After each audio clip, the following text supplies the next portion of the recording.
ভয়ঙ্কর গ্রীষ্মে মন যেমন শুধুই ঠান্ডা ঠান্ডা খাবার খেতে চায়, সেরকমই শরীরকে সুস্থ রাখার জন্য কিন্তু এই সময় জলীয় বা লিকুইড খাবার খাওয়াটা খুব জরুরি হয়ে পড়ে।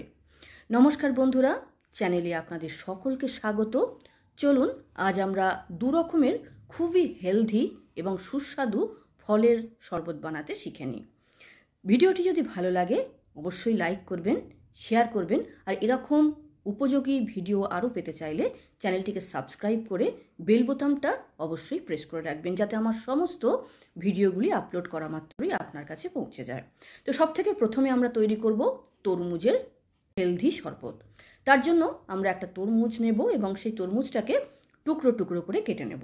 তরমুজের সবুজ অংশটা আমরা বাদ দিয়ে দেবো, কিন্তু বীজগুলোকে বার করার কোনো দরকার হবে না।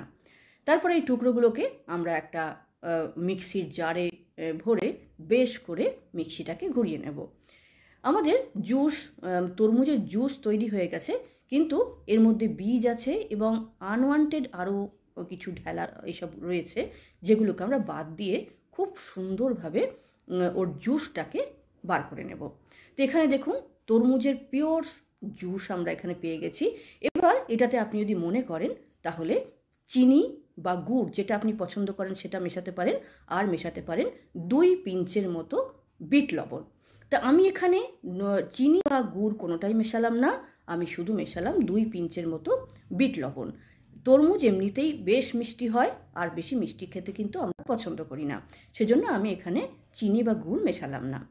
এবার দেখুন, তরমুজের শরবত একদম রেডি। এতে এবার আমরা উপর থেকে একটু পুদিনা পাতা বা আইস কিউব আমরা এখানে মিশিয়ে সুন্দরভাবে খেলে কিন্তু শরীর খুবই সুস্থ থাকবে এবং তরতাজা থাকবে। দ্বিতীয় আমরা বানাবো বেলের শরবত। বেলের শরবতের জন্য প্রথমেই আমরা যেটা নেব সেটা হলো পাকা বেল।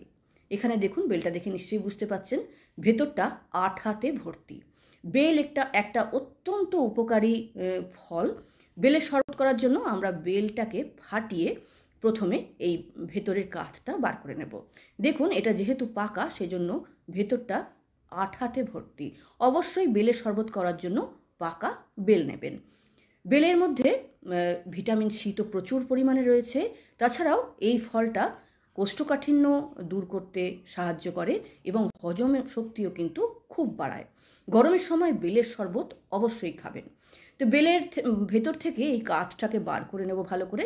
তারপর ঠান্ডা জল একটু একটু করে মেশাবো, আর ভালো করে চটকে চটকে বেলের যে কাঠটা একটু শক্ত মতো থাকে সেটাকে আমরা জলের সঙ্গে ভালো করে মিশিয়ে একটা জুস তৈরি করে নেব। এবার যে আনওয়ান্টেড জিনিসগুলো থেকে গেল জুসের মধ্যে, সেগুলোকে ছেঁকে নেওয়ার জন্য আমরা একটা ছাঁকনির সাহায্যে পুরো মিশ্রণটাকে ভালো করে ছেঁকে নেব। যেগুলো দরকার নেই সেগুলো বাদ দিয়ে দিলাম, আর পিওর জুসটা এখানে নিয়ে নিলাম। একটা মিডিয়াম সাইজের বেল দিয়ে আপনি মোটামুটি 5 থেকে 6 গ্লাস শরবত তৈরি করতে পারবেন।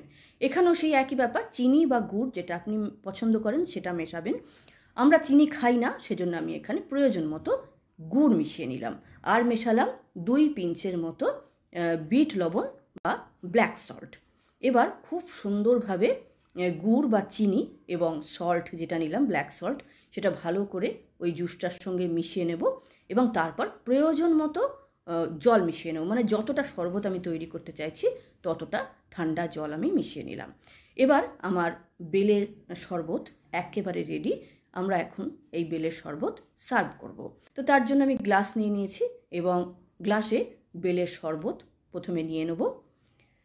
বন্ধুরা, আপনারা কোত্থেকে দেখছেন যদি কমেন্ট বক্সে লেখেন, আমার খুব ভালো লাগবে।